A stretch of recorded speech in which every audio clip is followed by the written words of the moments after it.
ठीक है। उसके बाद आते हैं उष्म व्यंजन। उष्म व्यंजन का मतलब ऐसा है कि ऐसे व्यंजनों का जब आप उच्चारण करते हो तो आपके मुंह से गर्म हवा निकलती है, ठीक है ना, वायु होती है वो उष्ण हो जाती है, गर्म हो जाती है, इसलिए इसको अपने क्या बोलते हैं, उष्म व्यंजन बोलते हैं। इसके अंदर आता है स है, ये चार होते हैं, ये उष्म व्यंजन होते हैं। आपसे पेपर में पूछा जा सकता है कि निम्न में से कौन सा उष्म व्यंजन है, तो ध्यान रखना स है, तीनों स और है, ये तीन चारों के चारों क्या है, उष्म व्यंजन है।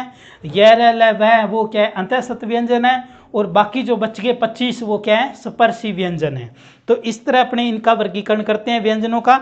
उसके बाद में कुछ वर्गीकरण और है, ठीक है ना, जिसके आधार पर पेपर में प्रश्न पूछे जाते हैं, तो उनका वर्गीकरण और देख लेते हैं, ताकि अपने को एग्जाम की दृष्टि से अपना कोई भी प्रश्न गलत न हो। तो अन्य अगर वर्गीकरण देखें तो बाकी जो वर्गीकरण है मैं सिर्फ वही बता रहा हूं जो एग्जाम में पूछे जाते हैं सबसे ज़्यादा। तो उसके अंतर्गत एक चीज़ आती है श्वास वायु के आधार पर। कौन सा, श्वास वायु के आधार पर, श्वास वायु के आधार पर, यानी कि जब आप किसी वर्ण का उच्चारण करते हो और अगर आपके मुंह से जितनी वायु निकलती है उसके आधार पर वर्गीकरण, ठीक है ना। तो इसके आधार पर वर्गीकरण दो तरह से होता है, एक होता है अल्प प्राण, ठीक है ना, अल्प प्राण, और एक होता है महाप्राण, महाप्राण।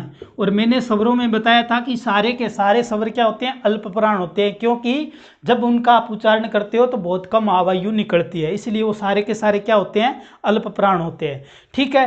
तो अल्प प्राणों की अगर बात करें तो अल्प प्राण में टोटल जो इनकी संख्या होती है वो होती है 30 जो हैं वो अल्प प्राण होते हैं। टोटल वर्णों में जो अल्प प्राणों की संख्या वो कितनी होती है, 30 के अंतर्गत अगर अपने देखें तो आपके 11 तो स्वर और प्लस 19 व्यंजन, 19 क्या है, व्यंजन है, वो क्या है, अल्प प्राण है। 11 तो क्या है, स्वर, और 19 क्या है, व्यंजन, ये क्या है, अल्प प्राण है। तो अल्प प्राणों को पहचान करने का क्या तरीका है, तो इसके अंतर्गत कुछ मतलब प्रावधान है क्या, कि प्रत्येक वर्ग का, ठीक है ना, प्रत्येक वर्ग का जो 5 वर्ग मैंने बताए उनमें से प्रत्येक वर्ग का, ठीक है ना, पहला, ठीक है, तीसरा और पांचवा, पहला तीसरा और पांचवा, ठीक है ना, याद रह जाएगा, पहला तीसरा पांचवा। यानी कि कहने का मतलब है जैसे ये वर्ग है क ख ग घ अड़े, इसमें पहला तीसरा और पांचवा ये क्या है, अल्प प्राण है, ये क्या है, अल्प प्राण है पांचों वर्गों के अंदर। तो यानी एक वर्ग में 3 हुए तो 5 में कितने हुए, 5 दिए 15, तो 15 तो हो गए आपके कहाँ से, स्पर्शी व्यंजनों से। और उसके बाद अगर अपने बात करें तो य र ल व, यानी कि य र ल व, य र ल व थे, ये थे क्या, एक तरह के अंतःसत व्यंजन, क्या, अंतःसत व्यंजन। तो पूरे के पूरे सारे अंतःसत व्यंजन प्लस में पहला पांचवा तीसरा वर्ण प्लस में आपके 11 स्वर, ये टोटल क्या होते हैं, अल्प प्राण होते हैं। दोबारा देखिए अल्प प्राण को, पेपर में प्रश्न पूछता है, पहला तीसरा पांचवा, पहला तीसरा पांचवा, प्रत्येक वर्ग का पहला तीसरा पांचवा जो वर्ण है वो क्या कहलाएगा, अल्प प्राण कहलाएगा। याद रखने का तरीका ये है कि अल्प प्राण में आप विषम संख्या याद रखना, यानी कि पहला तीसरा पांचवा, ठीक है। तो ये प्रत्येक वर्ग में हो गया, वर्ग है 5, तो 5 के इंटू में 3 तो 15 हो गए, तो 15 तो हो गए अल्प प्राण, किस में से, जो मैंने पहले वर्गीकरण बताया स्पर्शी व्यंजन से, ठीक है। उसके बाद अगर बात करें कि स्वरों की, तो स्वरों के अंदर जो मैंने बताया था कि 11 के 11 स्वर क्या होते हैं, अल्प प्राण होते हैं, 11 के 11 स्वर क्या होते हैं, अल्प प्राण, तो 15 प्लस 11। उसके बाद मैंने व्यंजनों का जो वर्गीकरण बताया उसमें बीच में बताया अंतःसत व्यंजन, जो न तो स्वर की बनती है नहीं व्यंजन की बनती है, जिसके अंतर्गत आया था य र ल और व, ये 4 और हो गए, तो प्लस में 4, तो कितने हो गए आपके, टोटल हो गए 30, ठीक है। तो 30 क्या है, अल्प प्राण है, 30 क्या है, अल्प प्राण है। अगर आपको अल्प प्राण अच्छे से याद है तो महाप्राण आप ऑटोमेटिक निकाल सकते हो। महाप्राण का मतलब ये हुआ भी आपको इस वर्ग के अंदर देखो कि आपका बच गया कौन सा, दूसरा, ठीक है, और कौन सा बच गया, चौथा। तो प्रत्येक वर्ग का दूसरा और चौथा, ठीक है। उसके अलावा अगर बात करें, ठीक है, तो आपके दूसरा और चौथा यानी प्रत्येक वर्ग से आगे 2, टोटल वर्ग कितने हैं, 5, तो ये इनकी संख्या कितनी होगी, 10। उसके अलावा अगर बात करें तो आपके जो अपने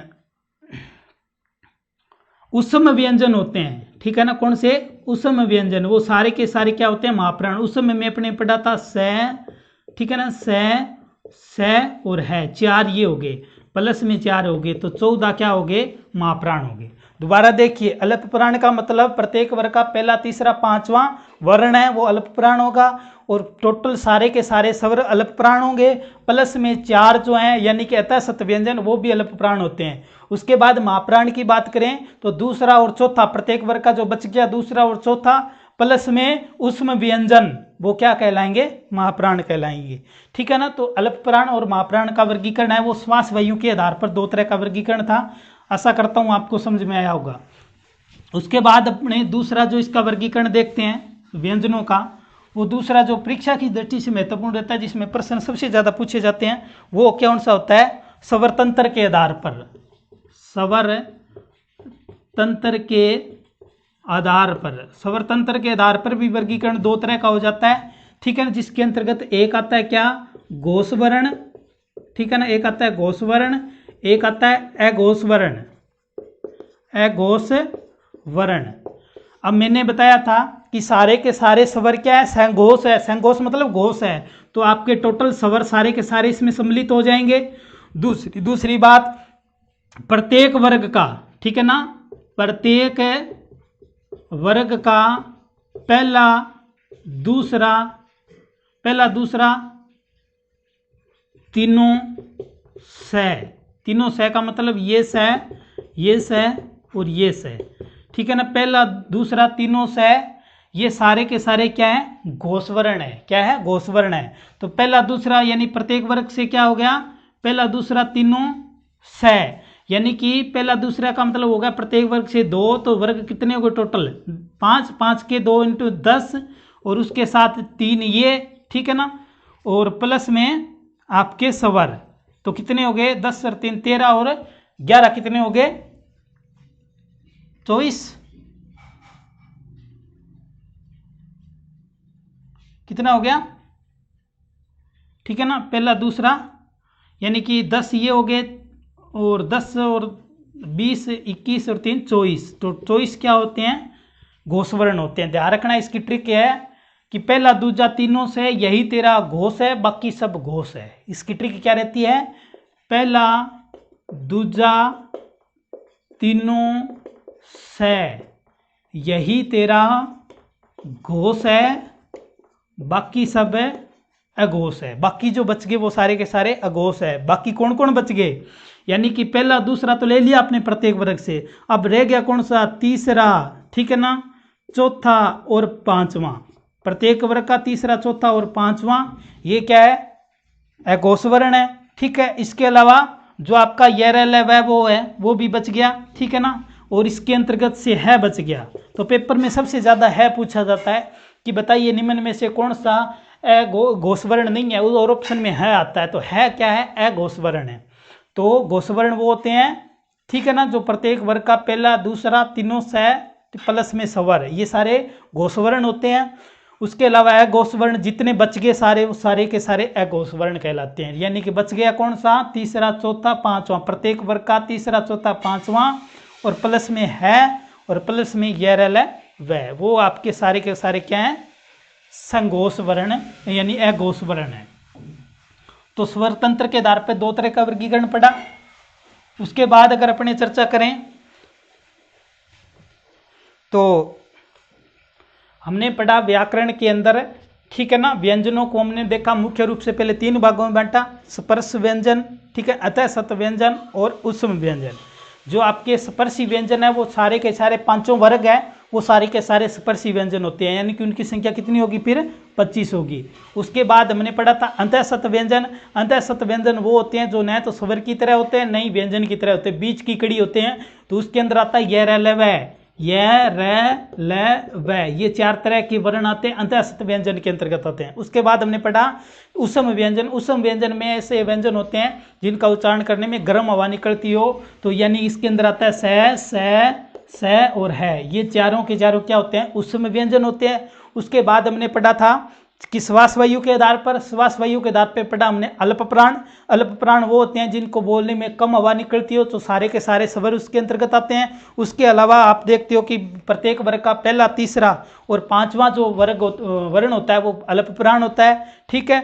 और इसके अलावा य, र, ल, व, यानी कि जो आपका उस अंतःसत व्यंजन है वो भी क्या होते हैं, एक तरह के अल्प प्राण होते हैं। तो महाप्राण के अंतर्गत अपने देखें तो महाप्राण में क्या आता है, महाप्राण में आपके जो बच गए, यानी कि आपका बच गया कौन सा, दूसरा चौथा, प्रत्येक वर्ग का दूसरा चौथा वर्ण।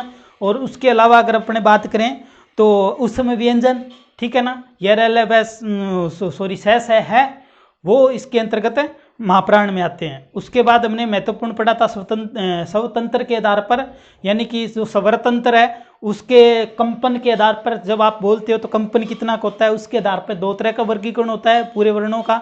उसके अंदर आता है, एक तो आता है घोषवर्ण। घोषवर्ण में आपके पूरे के पूरे स्वर घोषवर्ण होते हैं।